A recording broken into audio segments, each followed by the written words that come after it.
Kung napansin niyo yung bintana yan, bintana, diyan sa pinatay. Kung malalaman niyo lang ang buong kwento, talagang kikilabutan kayo kapag nakita niyo kung nalaman kung ano nangyari talaga.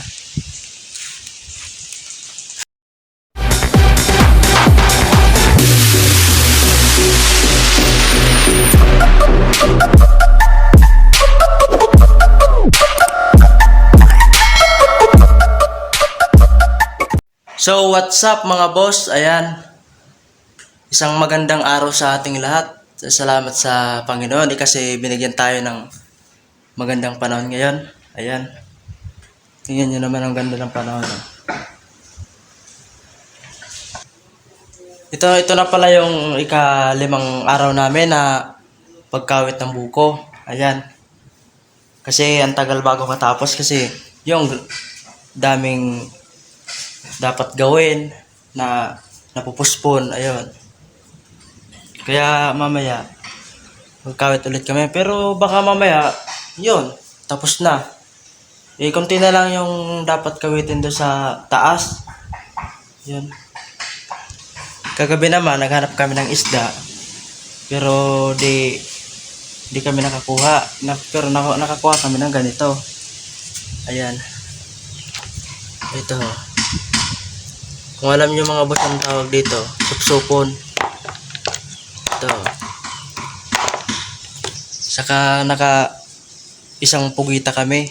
Ayun, niluto na namin kanina. Yun yung ulam namin. Ito naman yung view dito sa taas. Oh.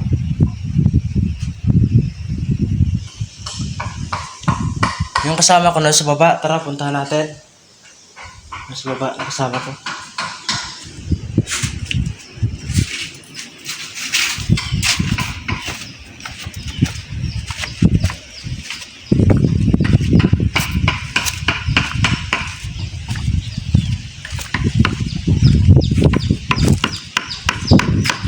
Ayan, gumagawa ng maliit na bangka.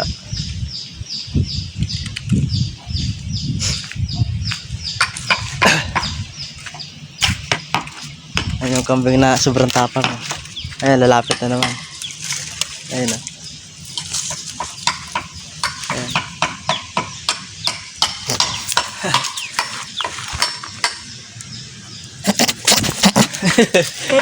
Tingnan nyo naman yung ginagawa kapag may tao.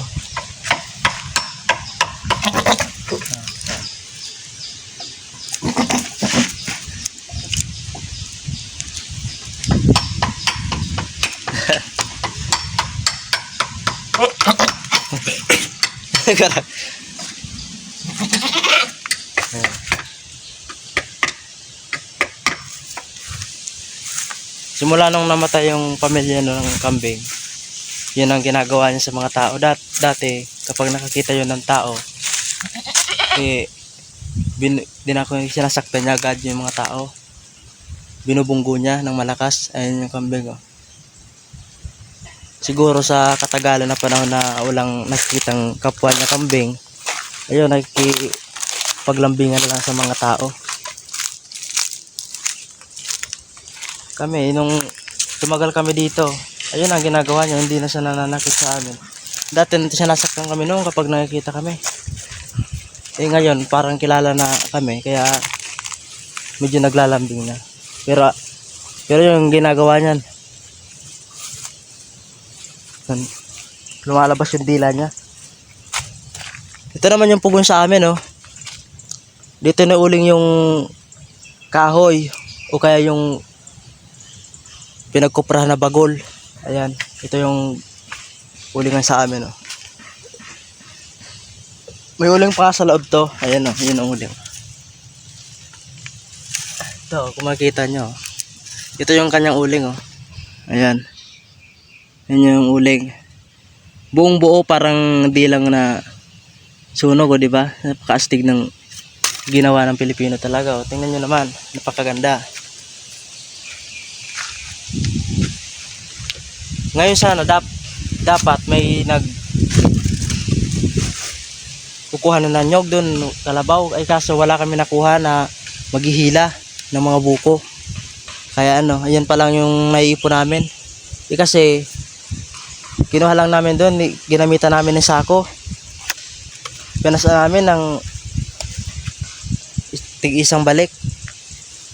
Pero mamaya baka makakuha kami ng maghihila ng kalabaw. Ayun. Pahirapan kasi dito makakuha ng manghihila kasi yung iba nagtatrabaho sa dagat. Yung iba naman busy sa kanilang kanya-kanyang trabaho. Kapag hindi kami nakakuha ng maghihila dito, magmano-mano na lang kami na hakutin yan galing doon sa taas na yan. Oh.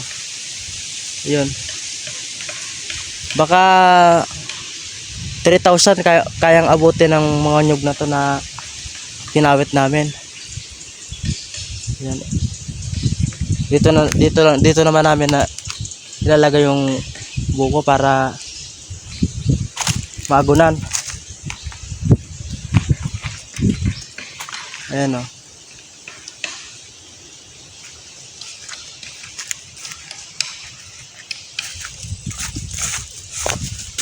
Yan mga boss. Kanina hindi na ako nag-vlog kasi gawa nung nagmamadali kami para matapos agad yung pagkawit. Iniwan ko na yung camera ko, hindi ko nadadala. Kaya dito na lang ako nag-vlog sa harap lang. Ayan.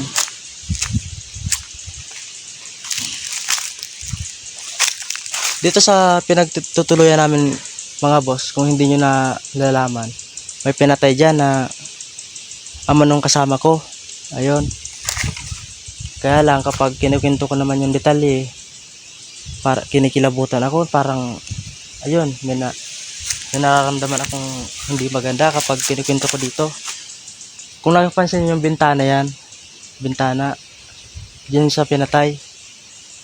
Kung malalaman nyo lang ang buong kwento, talagang kikilabutan kayo kapag nakita nyo kung nalaman kung ano nangyari talaga.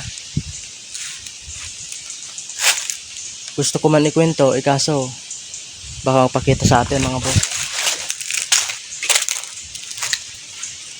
Ito mga boss, kinakain to. Ito. Yan, kinakain to.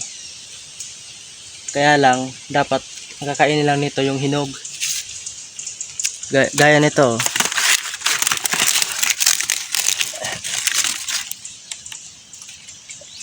Hanap tayo ng hinog mga boss. Ito. Gaya niyan. So yan lang muna mga boss. Ayan, salamat sa mga sulit na supporters ko dyan. Mag-ingat po kayo lagi. Ayan. Pa-like and share na lang mga boss. And subscribe. Pakipindot na din po yung notification bell para updated kayo sa mga bago kong video. Ayan mga boss. Paano mga boss? Tama na muna to kasi may gagawin pa ako. Magkakawit pa kami.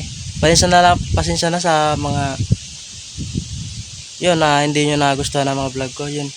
Bye-bye na mga boss.